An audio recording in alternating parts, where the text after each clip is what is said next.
Hi friends, தக்காளி சாதம் பண்ண போகிறேன். குக்கரில் நெய் சேர்த்துட்டு பிரியாணி இலை ஸ்பைசஸோடு 4 முந்திரி பருப்பு போட்டு திரிச்சுக்கோங்க.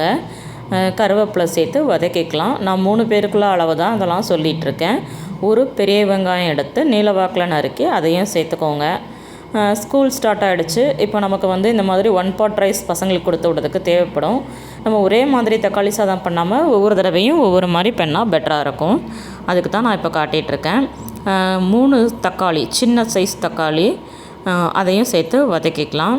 அதுக்கப்புறம் 4 தக்காளியை நல்லா விழுதாக தனியாக அரைச்சி வச்சுருக்கேன், அதையும் சேர்க்கணும். இப்போ அதையும் சேர்த்துட்றேன். சேர்த்துட்டு கொஞ்சம் நேரம் வதக்கிட்டு நம்ம ஸ்பைசஸ் சேர்த்துக்கலாம். நார்மலாக பண்ணுற தக்காளி சாதத்தோட இது கொஞ்சம் தக்காளி பிரியாணி மாதிரி டேஸ்ட்டாக இருக்கும். குழம்பு காய் கொடுத்து விட்றத விட இந்த மாதிரி கொடுத்து விட்டிங்கன்னா இதோட எக் இருந்தால் போதும், பசங்க நல்லா சாப்பிடுவாங்க.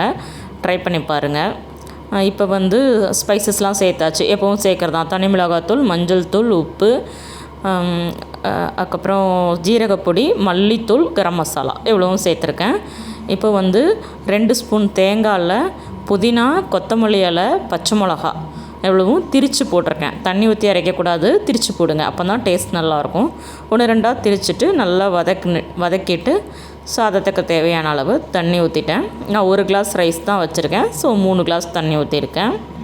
இப்போது ஊற வச்ச அரிசியை சேர்த்து குக்கரை மூடி விட்டால் தக்காளி சாதம் ரெடி ஆகிடும். இதில் நான் நார்மல் ரைஸ் தான் எடுத்திருக்கேன். நீங்கள் பாஸ்மதியோ இல்லைனா சீரக சம்பாவோ எடுத்துக்கிட்டிங்கன்னா கூட நல்லாயிருக்கும். பசங்களுக்கு கொண்டு போகிறதுக்கும் டேஸ்ட்டாக இருக்கும். குக்கர் போட்டு விசில் விட்டால் சூப்பரான தக்காளி சாதம் ரெடி. பாய்.